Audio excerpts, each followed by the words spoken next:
राधा के साथ सरला सुबह सुबह अपनी बड़ी बहू राधा को ताने दे रही होती है, क्योंकि आज तक राधा ने ढंग का खाना नहीं बनाया। कभी दाल में नमक ज्यादा हो जाता तो कभी सब्जी में मिर्च, और चावल रोटी तो रोज ही जल जाया करते थे। लेकिन जब से सरला की छोटी बहू आई थी, तब से सरला को काफी कुछ अच्छा खाने को मिल रहा था। बहू, इसे कहते हैं खाना और खाना बनाने का हुनर। ना तुझे ढंग का खाना बनाने आता है और ना ही तुझे कोई और काम आता है। हाँ माँ जी, 1 महीना या 2 महीना मैं भी तो देखूं कि देवरानी जी अपने ये आइटम कब तक जारी रखती है। कभी तो वो ये बनाते बनाते बोर हो जाएगी और अब खाते खाते। हाँ, क्यों नहीं। अब तुझे बनाना ही नहीं आता तो तू जलाने के अलावा और कर भी क्या सकती है। देख रही है क्या वड़ा पाव बनाया है बहू ने। अरे खाकर तो ऐसा लग रहा है जैसे किसी हलवाई के हाथ का वड़ा पाव खा पी रही हूँ आजकल। अरे दीदी आप भी बैठिए, आपके लिए भी मैं लेकर आती हूँ वड़ा पाव। नहीं नहीं बहू, इसके लिए लाने की कोई जरूरत नहीं है। अभी घर का काम पड़ा है, वो करने दे उसे, उसके बाद ही ये कुछ खाएगी। वैसे भी इसकी आदत हो चुकी है लेट लपेट खाने की। एक तो निशा ने खाने को पूछा भी, लेकिन माँ जी ना जाने क्यों मुझसे जलती है। मेरी खुशी और भूख तो उन्हें दिखती ही नहीं है। बस जब देखो तब निशा की तारीफ में दिन निकाल देती है। अब यहाँ खड़ी होकर मेरे खाने को क्यों घूर रही है। अच्छा होगा कि तू जाकर कोई दूसरा काम करे। अपनी सास की बातें सुनकर राधा काम करने चली जाती है, लेकिन उसे काम करने में भी मन नहीं लग रहा था और वो बस निशा और अपनी सास के बारे में ही सोचे जा रही थी। और वो झाड़ू लगाते हुए खुद से बोल रही थी, देवरानी जी ये वड़ा पाव बनाते कैसे हैं? वैसे तो मुझसे अच्छा खाना भी नहीं बनता है, लेकिन मैं अपनी बेइज्जती नहीं झेल सकती हूँ। मुझे कुछ तो ऐसा करना ही होगा जिससे जो लोग मुझे सोते जागते ताने देते हैं वो मेरी तारीफ करते ना थके। इतना बोलकर राधा अपने कामों में लग जाती है। लेकिन देर शाम सरला का छोटा बेटा अजय अपनी माँ और पत्नी निशा से कहता है, माँ कल मेरे ऑफिस के दोस्त आ रहे हैं और निशा तुम एक काम करना, तुम वड़ा पाव बहुत अच्छा बनाती हो तो वही बना लेना, मेरे दोस्तों को भी ना पसंद आएगा। अरे तू तो जानता ही है जब निशा को इतना अच्छा खाना पीना बनाना आता ही है तो कोई और आया जाए तो टेंशन ही नहीं है। हाँ देवर जी, मैं भी तो निशा का किचन में हाथ बटा दूंगी, बस आप चिंता मत कीजिए। अगर तू किचन में गई तो टेंशन कम नहीं बल्कि बढ़ जाती है। तू तो बहू बाहर के काम करती हुई अच्छी लगती है, छोटी बहू को ही किचन संभालने दे। जी माँ जी ठीक है, अगर आपको ऐसा लगता है कि मैं किचन में भी नहीं जाऊंगी तो नहीं जाऊंगी। राधा अपनी रोज रोज की बेइज्जती से परेशान हो चुकी थी कि अब बस बहुत हुआ। अब उसको सबके सामने अच्छा बनना था। अब अगले ही दिन जब निशा वड़ा पाव बना रही होती है, तभी राधा किचन में जाकर वड़ा बनाने वाले बेसन में नमक और मिर्च डाल देती है। अब जब अजय के दोस्त घर आते हैं तो निशा सभी को गर्मा गर्म वड़ा पाव खिलाती है। लेकिन अजय देखता है कि उसके दोस्त थोड़ा ही वड़ा पाव खाने के बाद वड़ा पाव को हाथ भी नहीं लगा रहे थे। तभी अजय वड़ा पाव खाता है और उसे तेज नमक और साथ में मिर्च भी लगती है। ये क्या है ये? अरे इसमें तो नमक मिर्च के अलावा कुछ है ही नहीं। ये निशा भी ना, क्या हो गया इसे? मेरे दोस्तों के सामने बेइज्जती करवा दी इसने। अरे आप लोग बैठे क्यों हैं? ये खाइए, ये सब मैंने अपने हाथों से बनाया है, खाकर बताइए कैसा बना है। अरे भाभी वाह, आज तो आपने कमाल कर दिया। अच्छा हुआ जो आप ये सब ले आई, वरना मेरे दोस्तों को वड़ा पाव तो पसंद ही नहीं आया। और नहीं लाऊं वड़ा पाव? और कुछ लाऊं क्या? अरे बस बस, नहीं लाने की जरूरत है कुछ भी। भाभी लाई है ना ब्रेड पकोड़े समोसे, वो खाएंगे सब। तुम्हें बिल्कुल भी कुछ करने की जरूरत नहीं है। अजय को गुस्सा इस बात का था कि और दिन तो निशा अच्छा वड़ा पाव बनाती थी, लेकिन आज जो उसने बनाया उसे खाने के बाद उसके दोस्त कुछ बोल भी नहीं पा रहे थे। अब अपने दोस्तों के जाने के बाद अजय अपनी माँ को गुस्से में कहता है, माँ आपको पता है अगर आज भाभी नहीं होती तो मेरे दोस्तों के सामने मेरा कितना बड़ा मजाक बनता, मेरी कितनी बदनामी हो जाती आज। ये वड़ा पाव तो रोज बहुत अच्छा बनाती है, लेकिन आज जब मैंने मेरे दोस्तों के लिए बनाने के लिए कहा तो इसने पता नहीं क्या बना के दे दिया। आप खा के देखिए, आपको पता चल जाएगा क्या है ये। अरे आप ये क्या कह रहे हैं? मेरी वजह से आपकी बदनामी क्यों होती? भला मैंने ऐसा क्या कर दिया? ऐसा क्या कर दिया तुमने? हाँ ऐसा क्या कर दिया? एक काम करो, इसे खाकर देखो, तुम्हें तुम्हारा जवाब खुद मिल जाएगा। सरला और निशा एक साथ वड़ा पाव खाते हैं और तुरंत ही उसे थूक भी देते हैं। बहू ये क्या है? इसमें तो हद से ज्यादा नमक और मिर्ची है, तभी उन्होंने ये वड़ा पाव खाया नहीं। ये क्या बनाया है बहू तूने? इस बात पर मैं भी तुझसे बहुत गुस्सा हूँ। माँ जी, मुझे नहीं पता ये नमक मिर्च इस वड़े पाव में कहाँ से आ गए और इतने ज्यादा कैसे डल गए। लेकिन मैं सच कह रही हूँ, मैंने तो हिसाब से ही वड़े पाव में नमक डाला था। और बड़ी बहू ने आज हमारी इज्जत बचा ली।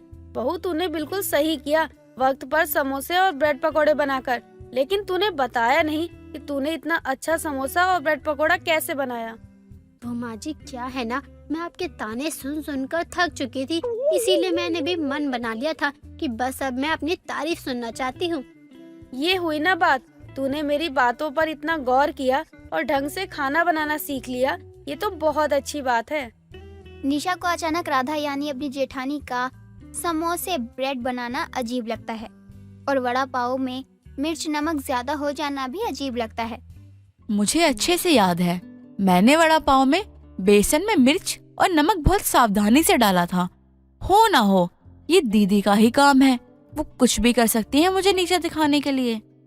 निशा अब इस बात का पता लगाने में लग जाती है कि आखिर उसके वड़ा पाव में उस दिन नमक मिर्च किसने डाला, और इसके लिए देर शाम निशा अपनी जेठानी के कमरे में जाती है।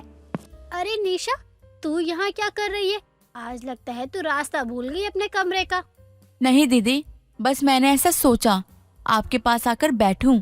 वो क्या है ना, माँ जी तो उस दिन के बाद मुझसे बात ही नहीं कर रही हैं, और ये बात तो आप भी जानती हैं। हाँ, तूने इतनी बड़ी गलती कैसे कर दी? वैसे गलतियाँ भी तो हमसे ही होती है, माँ जी को भी समझना चाहिए था। अभी मैं वड़ा पाव का बेसन घोल कर आई हूँ। उस दिन से कोई मेरे हाथों का वड़ा पाव खा नहीं रहा है। सोच रही हूँ चाय के साथ आज यही बना दूं। हाँ, हो सकता है माँ जी मान जाए, तूने सही सोचा। निशा इतना बोलकर अपने कमरे में चली जाती है, लेकिन कुछ देर बाद ही राधा फिर से किचन में जाती है और वड़ा पाव बनाने के लिए बेसन में मिर्च और नमक मिला देती है। लेकिन शाम में जब चाय के साथ निशा वड़ा पाव बनाती है तो सभी निशा की तारीफ करते हैं। बहू, मैं मानती हूँ कि कभी कभी गलती हो जाती है, लेकिन उस दिन मैंने तुझ पर इसलिए गुस्सा किया क्योंकि मेहमानों के सामने अजय की बदनामी होते होते रह गई। जी माँ जी, मैं समझ सकती हूँ, मुझसे ही गलती हो गई। अरे माँ जी, वड़ा पाव में नमक मिर्च नहीं है क्या तेज? आप इतना नमक और मिर्च वाला वड़ा पाव कैसे खा सकती हैं? अरे नमक मिर्च तो जो उस दिन वड़ा पाव बनाया था उसमें था ना। आज का वड़ा पाव तो सच में बहुत अच्छा बना है। हाँ, तू भी खाकर देख ले, तुझे ही कोई गलतफहमी हुई हो। अरे जब मैं कह रही हूँ कि वड़ा पाव में नमक मिर्च दोनों तेज है, क्योंकि वो मैंने अपने हाथों से डाली है, उस दिन भी और आज भी। क्या क्या बोली बहू तू? ये किया धरा तेरा है? हाँ माँ जी, ये सब दीदी ने ही किया था, खुद की तारीफों के लिए। और तो और समोसे ब्रेड भी खरीद के लाई थी दीदी। क्यों दीदी, मैं सच कह रही हूँ ना।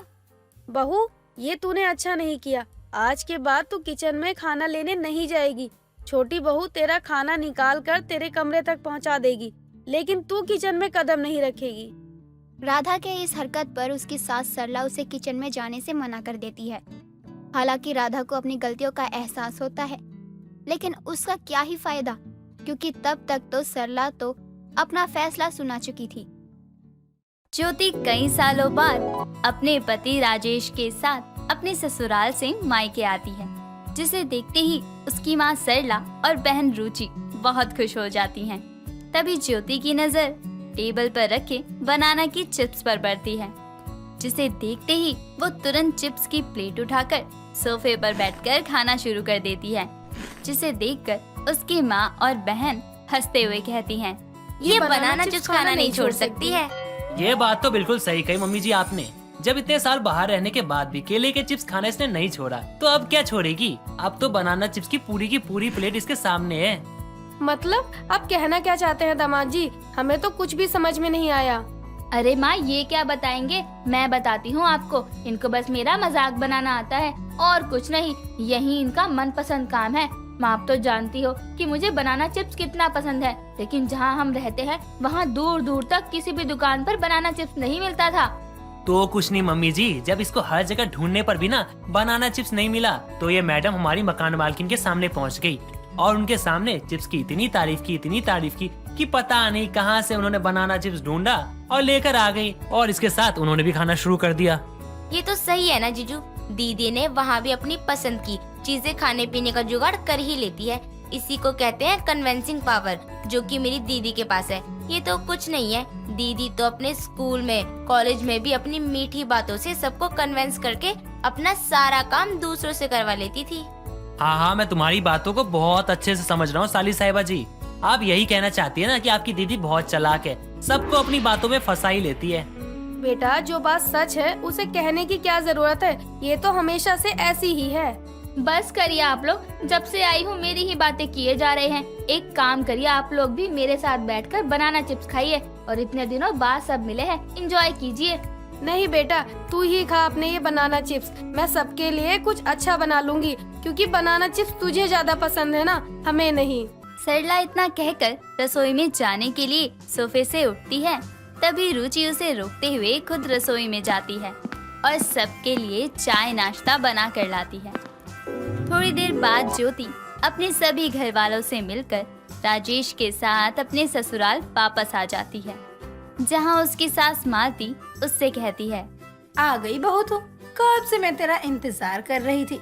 मैं लाई अपने सभी घर वालों से, क्या खिलाया पिलाया तेरी माँ ने? माँ, खिलाने पिलाने की पूछो तो वहाँ पर बहुत कुछ था खाने पीने को, और मम्मी जी ने ना बहुत अच्छे से हमारी खातिरदारी की। लेकिन आपकी प्यारी बहू जो है ना, उसे तो सिर्फ बनाना चिप्स ही खाने होते हैं, तो वो वही खा कर आई है। क्या इसको वहाँ भी मिल गए अपने बनाना चिप्स? माँ, वहाँ तो मिलेंगे ही ना, इसने आदत भी तो वहीं से डाली है अपने बनाना चिप्स खाने की। और जब हम वहाँ पहुँचे तो वहाँ पे चाय नाश्ता चल रहा था, तो मैडम जी ने देखा कि भाई बनाना चिप्स रखे हुए, और ये टूट पड़ी उस पर। तो क्या हुआ, अपने घर गई थी, कहीं बाहर तो मैंने ऐसी हरकत नहीं की ना जिससे आपकी इंसल्ट हो। अब क्या अपने घर में भी अपनी पसंद का नहीं खा सकती हूँ क्या?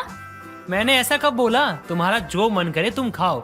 मैं तो माँ को इसलिए बता रहा था क्योंकि सबको यही लग रहा था कि तुम इतने साल बाद वापस आई हो, तो शायद तुम्हारी पसंद बदल गई हो। लेकिन इनको क्या पता, ऐसा कुछ तो है ही नहीं। जाने दे बेटा, कोई बात नहीं। और वैसे भी जगह बदलने का मतलब ये थोड़ी ना है कि इंसान अपनी पसंद बदल ले। वो बात तो सही है माँ, लेकिन इंसान को ऐसा भी तो नहीं होना चाहिए ना कि वो अपनी पसंद के सिवा कुछ और खा ही ना पाए। लेकिन माँ, सच बताऊँ, आप वहाँ होती ना और इसको बनाना चिप्स खाते हुए देखती तो आपको बहुत हंसी आती। बस करिए आप, जब से आई हूँ अपने मायके से मेरा मजाक ही उड़ाते जा रहे हैं आप। मुझे आपसे कोई बात ही नहीं करनी है। ज्योति इतना कहकर गुस्से में वहाँ से चली जाती है। समय बीतता है। तभी एक रोज ज्योति हॉल में कच्चे केले काट रही होती है। तभी उसकी पड़ोसन रजनी वहाँ आती है और इतने सारे कच्चे केलों को देखकर उससे कहती है, बहू, इतने सारे कच्चे केले? सब्जी मंडी में सब्जियां लगाने का काम शुरू करने वाली है तू, जो इतने सारे कच्चे केले बैठकर काट रही है? नहीं आंटी जी, वो तो मैं। अच्छा, समझ गई। लगता है तू कच्चे केले की सब्जी बनाने वाली है। लेकिन बहू, ये केले कुछ ज्यादा नहीं है। इतने केलों में तो हमारे पूरा मोहल्ले के लिए सब्जी बन जाएगी। यही तो परेशानी है आंटी जी आपकी, कि आप सारी बातें बिना बताए ही समझ जाती हैं। आंटी जी, पहले आप मेरी पूरी बात तो सुनिए ना। किसने कहा है आपको कि मैं सब्जियों के लिए कच्चे केले काट रही हूँ? बल्कि मैं तो। ज्योति रजनी को केले के चिप्स के बारे में बता ही रही होती है कि तभी वहाँ मालती आ जाती है और हंसते हुए कहती है, क्या रजनी, तू भी? मेरी बहू कुछ समय के लिए बाहर क्या चले गई? तू भूल ही गई कि मेरी बहू बनाना चिप्स खाने वाली है। ये सब उसी को बनाने की तैयारी हो रही है। क्या तेरी बहू की बनाना चिप्स खाने वाली आदत अभी तक नहीं गई? जिस तरह से ये बनाना चिप्स खाती रहती थी पूरे दिन, मुझे तो लगता है इतने सालों में बोर हो गई होगी और छोड़ दिया होगा खाना और बनाना। लेकिन यहाँ तो नजारा ही कुछ और है। बहू, तू वहाँ भी ऐसे ही कच्चे केलों की चिप्स बनाकर खाया करती थी? आंटी जी, वहाँ मुझे केले की चिप्स बनाने की जरूरत नहीं पड़ती, ना ही खरीद कर लाने की जरूरत पड़ती थी, बल्कि मेरी मकान मालकिन मुझे खुद चिप्स ला कर देती थी और साथ खाती भी थी। लेकिन वो कैसे? राजेश बेटा तो कहता था कि बहुत खड़ूस थी तेरी मकान मालकिन, हमेशा सुनाती रहती थी। आंटी जी, खड़ूस लोगों के साथ लोग खड़ूस बनकर ही रहते हैं, क्योंकि जैसा हम लोगों के साथ रहेंगे वैसा ही लोग भी तो हमारे साथ रहेंगे ना। वो बात तो तेरी सही है बहू, लेकिन आज के जमाने में कोई अपना काम नहीं करता तो दूसरों को क्या ही करेगा? फिर वो तेरे लिए चिप्स लेकर क्यों आती थी? मैं बताती हूँ। क्योंकि इसने अपनी तरह उसे भी बनाना चिप्स खाने वाली बना दिया था, तो वो इसके लिए नहीं बल्कि अपने लिए लाती थी। तभी तो मैं कहूँ कि कौन इतना फ्री है जो दूसरों के लिए इतनी मेहनत करेगा। तब तो तेरी बहू बहुत चालाक है मालती, जो अपनी मीठी बातों से किसी से भी अपना काम निकलवा सकती है। तुझे आज पता चला? मैं तो जब इसे अपने घर की बहू बनाकर लाई थी, मुझे तभी पता चल गया था कि मेरी बहू बहुत चालू है। मालती की बात सुनकर रजनी हंसने लगती है। उन सभी की बातें दरवाजे पर खड़ा राजेश सुन लेता है, जिसे सुनकर वो अंदर आता है और कहता है, लेकिन अब ज्योति को भी ना ये सब करने की कोई जरूरत नहीं पड़ेगी, क्योंकि अब जहाँ मेरा ट्रांसफर हो रहा है वहाँ के फैक्ट्री में केले के चिप्स की पैकिंग होती है आगे सप्लाई करने के लिए। तो अब ज्योति को ना बनाना चिप्स बनाने की टेंशन नहीं होगी और ना ही ढूंढने की। क्या तू सच बोल रहा है? अब तो बहू की निकल पड़ी। चलो अच्छा है, बहू को केले के चिप्स खाने के लिए अपने मकान मालकिन को नहीं पटाना पड़ेगा और ना ही वो अपनी तरह किसी को बनाना चिप्स खाने की आदत डलवानी पड़ेगी। हाँ माँ, ये आपने सही कहा। और अब मैं भी देखता हूँ कि ज्योति बनाना चिप्स कितना खा सकती है, क्योंकि अब तो मेरी जॉब भी उसी जगह लग गई। इस बार पहली बार ऐसा होगा कि आपके ट्रांसफर से मुझे खुशी हुई, वरना आए दिन नए शहर में भेज देते हैं जहां अपनी पसंद का कुछ मिलता ही ना हो। बट इस बार ऐसा नहीं है, ये चीज बहुत अच्छी है। वैसे निकलना कब है ये भी बता दीजिए। अभी 1 हफ्ता तो लग ही जाएगा प्रोसेस पूरा होने में। 1 हफ्ता? इतना टाइम थोड़ा और जल्दी नहीं हो सकता क्या? अब जाना ही है तो क्यों लेट करना? हे भगवान, मेरी बहू बनाना चिप्स की कितनी दीवानी है कि इसे अपनी सास को अकेले छोड़कर जाने का भी दुख नहीं है कि इसकी बूढ़ी सास कैसे रहेगी। बात वो नहीं है माँ जी, बात ये है कि आज तक मुझे पैसे खर्च करके या मेहनत करके ही बनाना चिप्स खाने को मिला। इस बार बिना किसी मेहनत के, वो भी 1-2 दिन नहीं, रोज ही खाने को मिलेगा मुझे मेरी पसंद का बनाना चिप्स। इससे अच्छा और क्या ही हो सकता है। ज्योति की बात सुनकर वहाँ खड़े सभी लोग जोर जोर से हंसने लगते हैं और 1 हफ्ते बाद बनाना चिप्स की शौकीन ज्योति अपने पति के साथ उसकी ट्रांसफर वाली जगह पर चली जाती है, जहां उसे अपनी मनपसंद बनाना चिप्स फ्री में खाने को मिलते हैं। पूनम हर दिन की तरह आज भी अपने घर का सारा काम करने के बाद हॉल में अनुपमा चलाकर बैठी होती है और अनुपमा देख रही होती है। तभी कुछ समय बाद पूनम की सास कोकिला बाहर से घर आती है और वो देखती है कि पूनम रो रही है। ये देखकर कोकिला अपनी बहू से कहती है, बहू तू ठीक तो है? क्यों सुबह सुबह मगरमच्छ के आंसू बहा रही है? माँ जी, मेरी अनुपमा की सास ने उसे घर से निकाल दिया। अब कहाँ जाएगी बेचारी। मुझे लगा तेरा बाप मर गया है जो तू ऐसे रो रही है। भगवान बचाए तुझसे और तेरी अनुपमा से।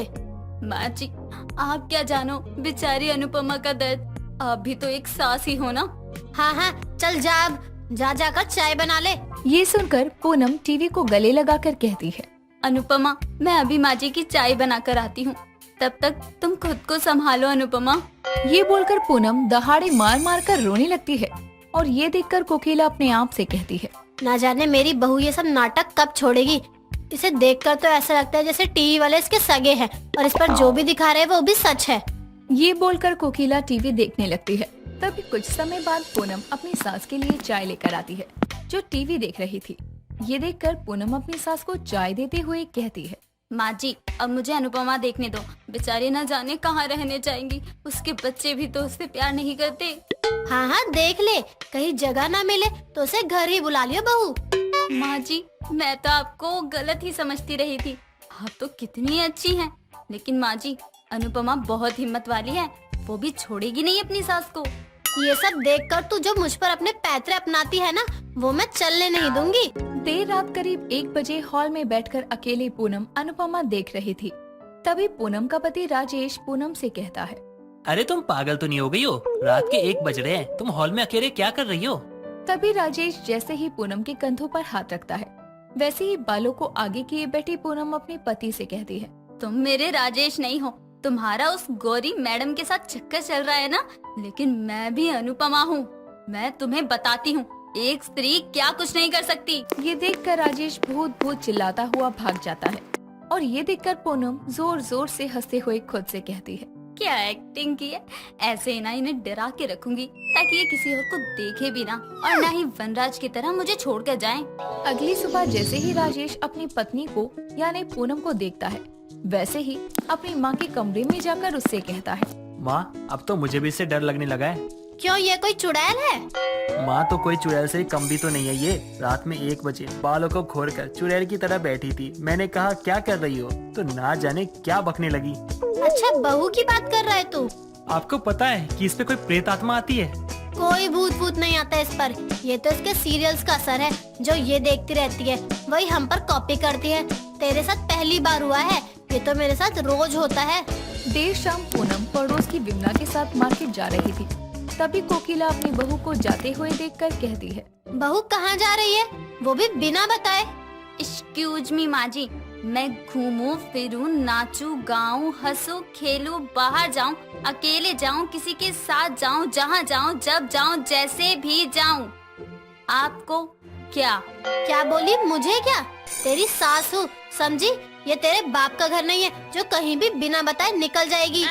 माँ जी, आपको बहुत बड़ी गलत फैमिली है कि मैं अपने पिताजी को बिना बताए घर से बाहर जाती थी। पहली बात तो तू इंग्लिश की माँ बहन मत किया कर, और दूसरी बात ये कि क्या तूने मेरे घर को धर्मशाला समझ रखा है जो नाचूं गाऊं खेलूं अकेले जाऊं बाहर जाऊं लगा रखा है? कोकिला इसीलिए कहती हूँ कि तू भी अनुपमा देखा कर, तेरी बहू अनुपमा के डायलॉग बोल रही है। मैं तो बहू से ज्यादा उस अनुपमा से परेशान हो चुकी हूँ। माँ जी, आप भी क्यों नहीं चलती हैं मार्केट? जल्दी आ जाएंगे। अपना क्लास देखा है, एक झोला टांग लिया करती है और चल पड़ती है बक बक करते हुए मार्केट। तेरे साथ जाने से अच्छा है मैं घर ही रहूं। माँ जी, आप मुझे क्लास सिखा रही हैं। यही बहू आपको शादी से पहले तक तो आइटम लगती थी। तब मुझे पता नहीं था ना कि कांदे के भाव में पनीर लूंगी तो ऐसे ही मिलेगी। तो क्या तू भी अपनी सास से बहस करने में लगी हुई है? चल जल्दी, लेट हो गया है हमें। तभी विमला और पूनम मार्केट जाने के लिए निकल पड़ते हैं और मार्केट से सामान लेने के बाद दोनों को आने में लेट हो जाता है। तभी रास्ते में पूनम और विमला को चोर मिलते हैं। सुनसान रास्ते में जो विमला और पूनम को रोककर विमला के गर्दन पर चाकू रखते हुए पूनम से कहते हैं, ये शानपति यहाँ नहीं दिखाने का, जितना भी रोक रहा है ना इधर रख देने का। ये 2 टके की बदमाश, मेरे को नहीं मालूम कि ये तेरा चवन्नी वाला रामपुरी चाकू किसी काम का है भी या नहीं। कौन बोल रहा है? काट डालेगा इस बुड्ढी का गला, आगे नहीं बढ़ने का। मैं भी तेरे को कब से समझाए जा रही है, अपने को भी आती है ये तेरी तरह बात करना। मस्त लगा ना? ए चुप कर शानी, चुपचाप पैसे निकाल और इसको ले और निकल जाए यहाँ से। बहू दे दे जो भी तेरे पास है, वरना ये मुझे मार देगा। ऐसे कैसे मारेगा ये आपको आंटी जी? मैं हूँ ना। मैं हूँ ना क्या? तू क्या चीफ मिनिस्टर है यहाँ की? नहीं, मैं यहाँ की वो औरत हूँ जो अपना पत्नी धर्म निभाते हुए यमराज से अपने पति के प्राणों की रक्षा करती है। मैं वो बहू हूँ जो अपनी सास के खांसने से पहले पानी ला कर देती है। मैं वो माँ हूँ जो अपने बच्चों पर आने वाली मुसीबत को पहले ही भाप लेती है। मैं वो पड़ोसन हूँ जो अपने सामने ही अपनी पड़ोसन विमला आंटी का गला कटने से बचाने के लिए लगातार संघर्ष कर रही है, क्योंकि अनुपमा ये सब करती है। अरे चुप कर शानी, मैं ये हूँ मैं वो हूँ। वैसे ये अनुपमा कौन है? स्टार प्लस नहीं देखा? वही अनुपमा जिसकी सास ने उसे घर से निकाल दिया। ये बोलकर पूनम नीचे बैठ जाती है और रोते हुए नीचे से एक मुट्ठी मिट्टी उठाकर चोर की आंखों में डाल देती है। और मिट्टी चोर की आंखों में तो जाती है, लेकिन विमला की आंखों में भी हल्की से चली जाती है। और विमला पूनम से कहती है, बहू क्या किया तूने? खुद को अनुपमा बताती है, लेकिन काम सारे तेरे राखी सावंत वाले हैं। पूनम विमला का हाथ पकड़ते हुए कहती है, मेरे साथ भागो अब आंटी जी। ये बोलकर पूनम विमला का हाथ पकड़कर भागने लगती है और जैसे तैसे घर पहुंचती है, जहां कोकिला अपनी बहू पूनम का इंतजार कर रही थी। तभी कोकिला अपनी बहू को डरे हुए हॉल में देखकर कहती है, किसका घर लूट कर आ रही है? तू जैसी थी वैसे इस विमला की बच्ची को भी बना दिया। इस उम्र में दौड़ रही है, शोभा देता है क्या दोनों में से किसी को? माँ जी, हमारे पीछे एक गुंडा पड़ गया था और वो हमसे पैसे मांग रहा था, लेकिन आपकी बहू ने उसे धूल चटा दी। हाँ सही कह रही है कोकिला तेरी बहू, लेकिन वो धूल मैंने भी टेस्ट कर लिए। पानी दे दे मुंह पर मारूं, दिख नहीं रहा है कुछ भी सही से। क्या कह रही है? इसने और वो भी एक चोर को सबक सिखाया?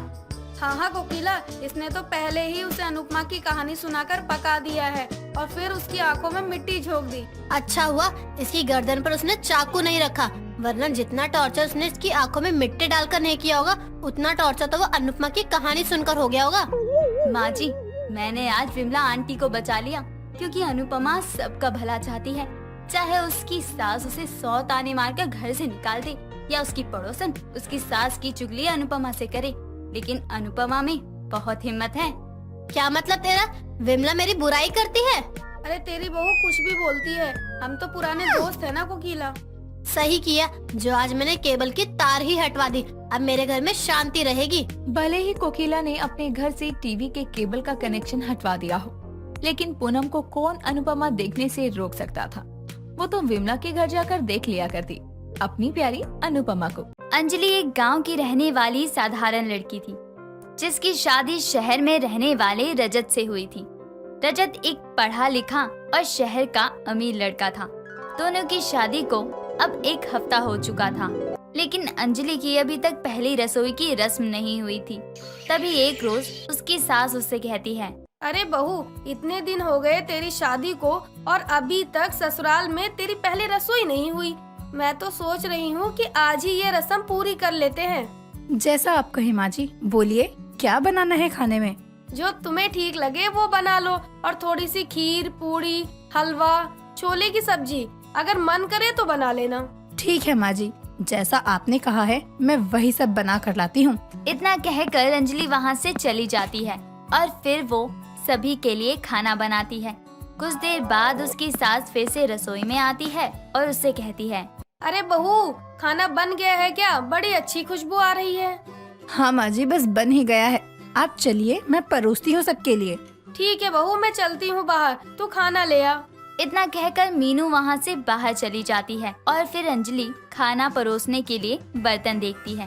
तभी उसकी नजर एक ड्रॉर पर जाती है, जिसे वो खोलती है तो उसमें पीतल के काफी सारे बर्तन रखे थे, जिन्हें देखकर वो कहती है, अरे ये क्या, इतने सारे पीतल के बर्तन, पर ये सब यहाँ क्यों रखे हुए हैं? इन्हें तो बाहर होना चाहिए ना। लगता है काफी सालों से इनका इस्तेमाल नहीं हुआ है। इतना कहकर अंजलि उन सभी बर्तनों को बाहर निकाल लेती है और उन्हीं में सभी के लिए खाना परोस कर ले जाती है।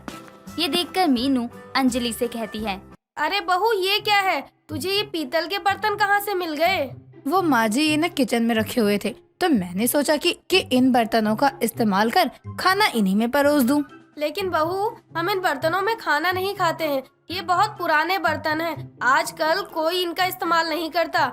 ये सब बस दिखावे के लिए रह गए हैं। लेकिन माँ जी, हमारे गांव में तो सब इन्हीं पीतल के बर्तनों में खाते हैं, क्योंकि पीतल के बर्तन में खाना खाने से बहुत फायदा होता है शरीर को। इसलिए मैंने सोचा कि सभी को आज पीतल के बर्तन में ही खाना खाना चाहिए। अरे हम सब इसमें खाना नहीं खाते हैं, हमें आदत नहीं है। ठीक है माँ जी, कम से कम आज तो खा लीजिए, कल से मत खाना आप पीतल के बर्तनों में खाना। तू इतनी जिद करती है तो ठीक है, खा लेती हूँ, लेकिन आगे से याद रखना। ठीक है माँ जी, याद रखूंगी, पर पहले आप ये खाना चखकर तो बताइए कि कैसा बना है। अंजलि की बात सुनकर मीनू खाना खाती है और अंजलि से कहती है, अरे वाह बहू, खाना तो बहुत अच्छा बना है, मजा ही आ गया ऐसा खाना खाकर। ये स्वाद तो बस गांव के खाने में ही आता है, शहर के खाने में कहाँ ये बात। सही कहा माँ जी आपने, गांव के खाने की तो बात ही अलग होती है। इतना कहकर दोनों खाना खाते हैं। अगली सुबह घर पर पड़ोस की जानकी आती है, जो मीनू से कहती है, मीनू बहन, और बताओ कैसे गुजर रहे हैं आपके दिन? बहू के घर में आ जाने के बाद तब तो आराम की जिंदगी बिता रही होगी ना तुम? हाँ जानकी बहन, सही कहा तुमने। बहू तो मेरी बहुत समझदार है। आते ही पूरा घर संभाल लिया उसने, किसी चीज की कमी नहीं होने देती है। चलो, ये तो बहुत ही अच्छी बात है मीनू बहन। और बताओ बहन, कैसा चल रहा है? घर परिवार सब ठीक है ना घर में? हाँ मीनू बहन, सब ठीक है हमारे घर में। अरे जरा अपनी बहू से तो मिलवा दो। अरे हाँ, क्यों नहीं, अभी बुला देती हूँ, जरा रुकिए। अंजलि, ओ अंजलि, बहू यहाँ आना। मीनू की बात सुनकर अंजलि भागकर आती है और जानकी को देखकर कहती है, नमस्ते आंटी जी। अरे नमस्ते बहू, नमस्ते। कैसी हो तुम? ठीक हूँ। अरे मीनू बहन, तुम तो बिल्कुल सोने जैसी लाई हो बहू ढूंढकर। नए नक्श में भी इतनी सुंदर है और तो और संस्कारी भी तो लग रही है। बहू जरा एक गिलास पानी मिलेगा, बड़ी प्यास लग रही है। हाँ हाँ लाती हूँ आंटी जी, बस 1 मिनट। अंजलि किचन में जाकर जानकी के लिए एक गिलास पानी लेकर आती है, वो भी पीतल के गिलास में। और ये देखकर मीनू कहती है, अरे बहू ये क्या, तू जानकी के लिए पीतल के गिलास में पानी ले आई है? अरे मीनू बहन, तुम्हारी बहू बहुत समझदार है कि पीतल के बर्तनों में खाना खाने या पानी पीने से काफी सारी बीमारियां दूर होती है। इसलिए बहू मेरे लिए भी पीतल के गिलास में पानी लाई होगी। क्यों बहू, है ना? आंटी जी, मैं तो सभी को कहती हूँ कि पीतल के बर्तनों का इस्तेमाल करें, पर यहाँ किसी को आदत ही नहीं है। अच्छा, तो ये बात है। कोई बात नहीं बहू, धीरे धीरे इन्हें भी आदत ही हो जाएगी। चलो मीनू बहन, अब मैं चलती हूँ। घर के लिए भी बहुत देर हो गई है मुझे यहाँ आए हुए। ठीक है बहन, ध्यान रखना अपना। इतना कहकर जानकी वहाँ से चली जाती है। अब हर दिन अंजलि पीतल के बर्तनों में खाना खाया करती और बाकी सभी स्टील के बर्तनों में। एक दिन कुछ पीतल के बर्तन पुराने होने की वजह से खराब हो जाते हैं और अंजलि अपनी सास से कहती है, माँ जी, वो कुछ पीतल के बर्तन ना खराब हो गए हैं, तो क्या आप मुझे बाजार से कुछ बर्तन दिला देंगी? अरे बहू, तुझे भी पता नहीं क्या शौक है पीतल के बर्तन में खाने का। चल ठीक है, दिला लाती हूँ। अब दोनों सास बहू बाजार पीतल के बर्तन लेने के लिए चले जाते हैं, जहाँ पर दोनों जब पीतल के बर्तनों का रेट पूछते हैं तो दाम सुनकर उनके होश उड़ जाते हैं। हे भगवान, इतने महंगे ये पीतल के बर्तन हैं या सोने के? दाम तो देखो कितना ज्यादा बता रहे हैं। ये पीतल के बर्तन किसी काम के नहीं हैं, फिर भी देखो कितने महंगे हैं ये।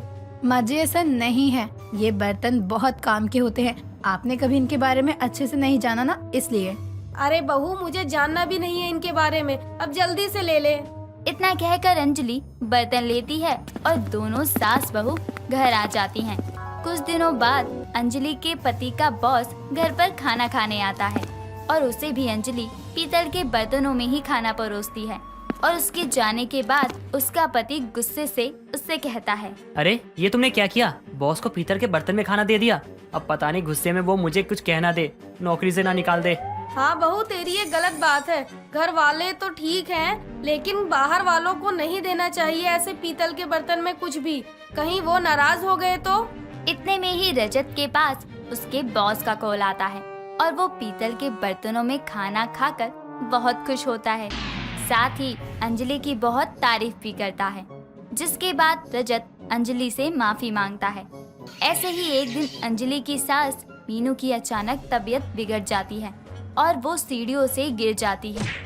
तभी अंजलि जल्दी से डॉक्टर को बुलाती है और कहती है, देखिए डॉक्टर जी, अच्छी खासी तो जा रही थी माँ जी, लेकिन अचानक सीढ़ियों से गिर पड़ी। अरे ज्यादा कुछ नहीं हुआ, इन्हें बस हल्के फुल्के चक्कर आ गए जिस कारण ये गिर गई होंगी। और इनकी मैंने पहले रिपोर्ट पढ़ी, उसमें लिखा है इन्हें पेट से जुड़ी बीमारियां हैं। हाँ, वो काफी समय से हो रही है मुझे, लेकिन मेरी दवाई चल रही है इस बीमारी की। तभी डॉक्टर की नजर टेबल पर रखे पीतल के बर्तनों पर पड़ती है और वो कहते हैं, ये टेबल पर क्या है? पीतल का बर्तन है क्या? हाँ डॉक्टर जी, ये मेरी बहू इससे पानी पीती है। अरे ये तो बहुत अच्छी बात है।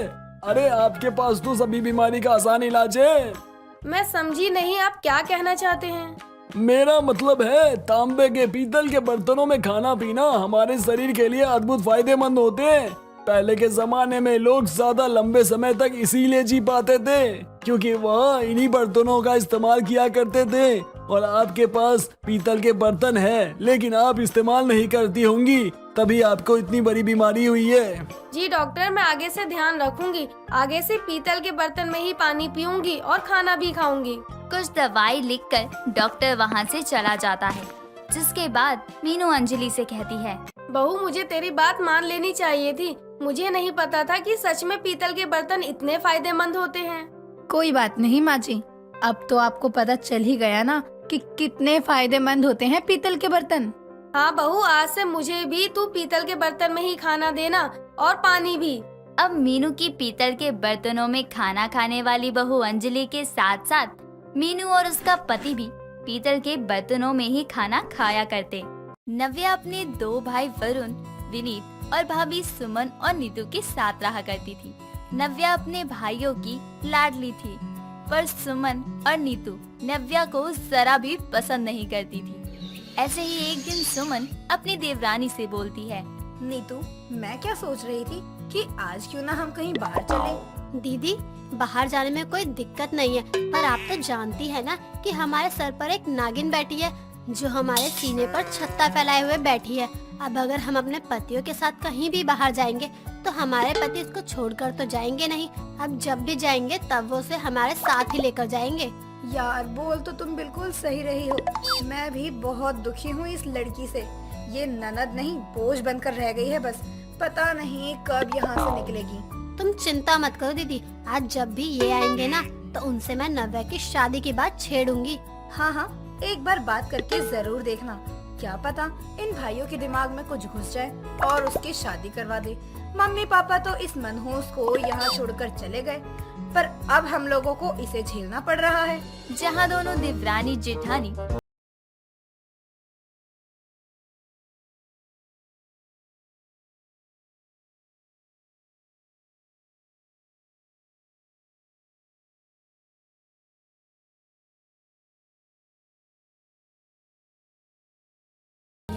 माँ पिताजी, आप मुझे क्यों छोड़कर चले गए? देखो ना, आपके जाने के बाद भाभिया मुझसे कितना चिढ़ती है। काश आप यहाँ होते। अगर आप यहाँ होते ना तो सच में मुझे कोई कुछ नहीं बोलता और फिर मैं इस घर में नौकरानी नहीं बल्कि रानी बनकर रहती। नव्या अपने माता पिता की फोटो से बात करते करते सो जाती है। तो वहीं शाम की चाय जब सुमन और नीतू के सामने नहीं आती, तब नीतू चिल्लाते हुए नव्या को आवाज लगाती है। महारानी, ओ महारानी, कहाँ मर गई? जिंदा है भी या नहीं? आज की चाय देनी भी है या नहीं? अपनी भाभी की आवाज सुनकर एक झटके से नव्या की आंखें खुल जाती हैं और समय देखकर वो खुद से बोलती है।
ननद से बदला लेना चाहती, इसलिए अब सुबह जब वरुण और विनीत अपने काम पर निकल जाते हैं, तब नीतू सुमन से कहती है, आपको पता है दीदी, कल रात क्या हुआ?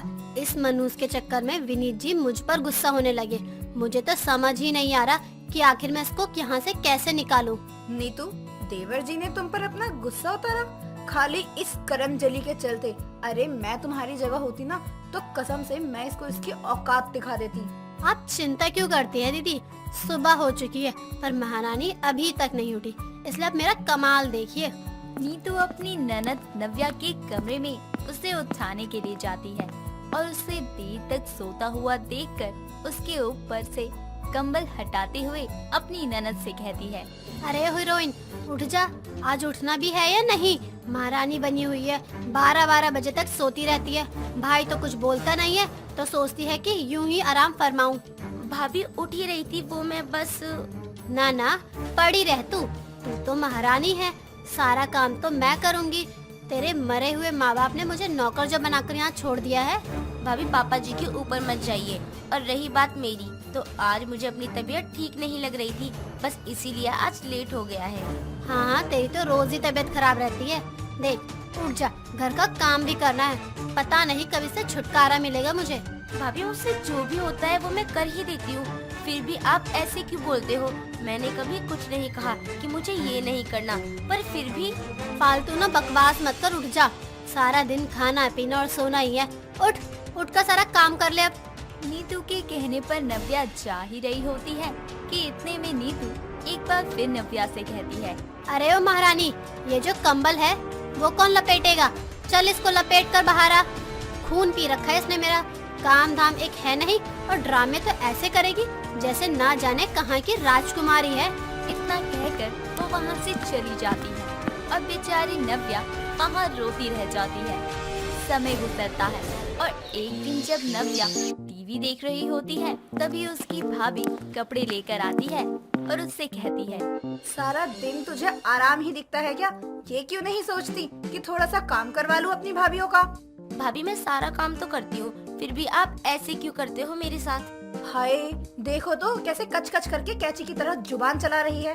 सारा दिन आराम फरमाएगी महारानी। अगर कोई इसको काम बोल दे तो इसको मौत आ जाती है। क्यों, सही बोल रही हूँ ना मैं?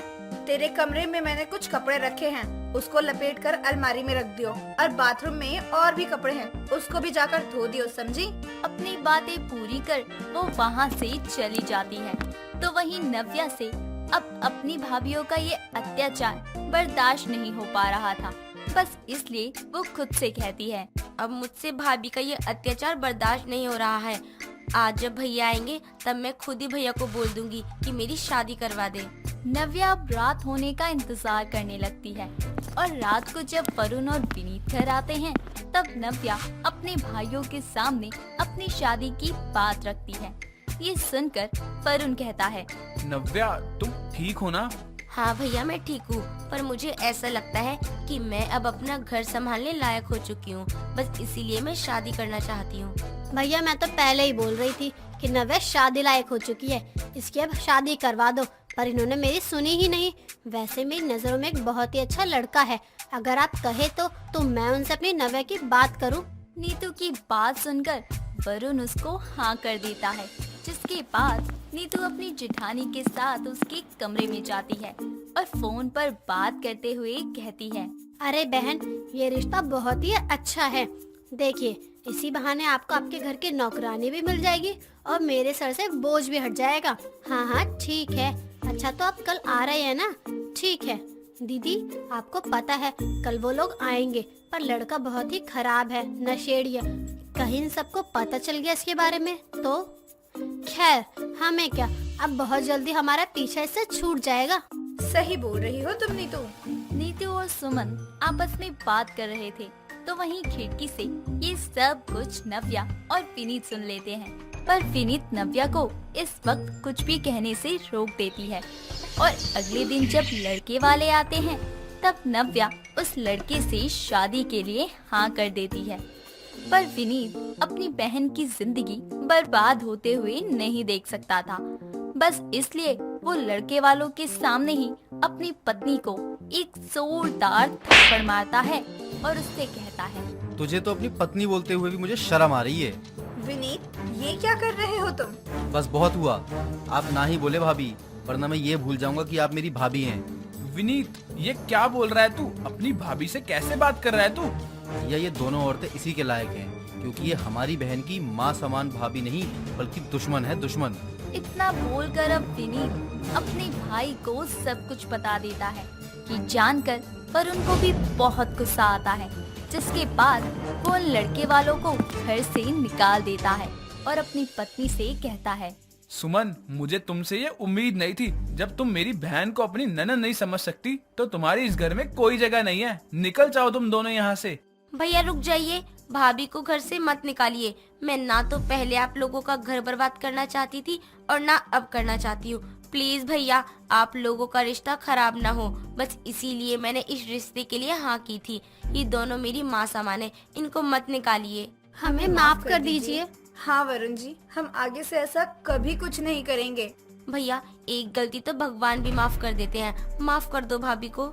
नव्या के साथ इतना गलत करने के बाद भी नव्या अपनी भाभी का ही पक्ष ले रही थी। बस ये देखकर दोनों को खुद के किए पर बहुत शर्म आती है और अब वो दोनों अपनी ननद से माफी मांगती है और इस तरह वो उन्हें माफ भी कर देती हैं।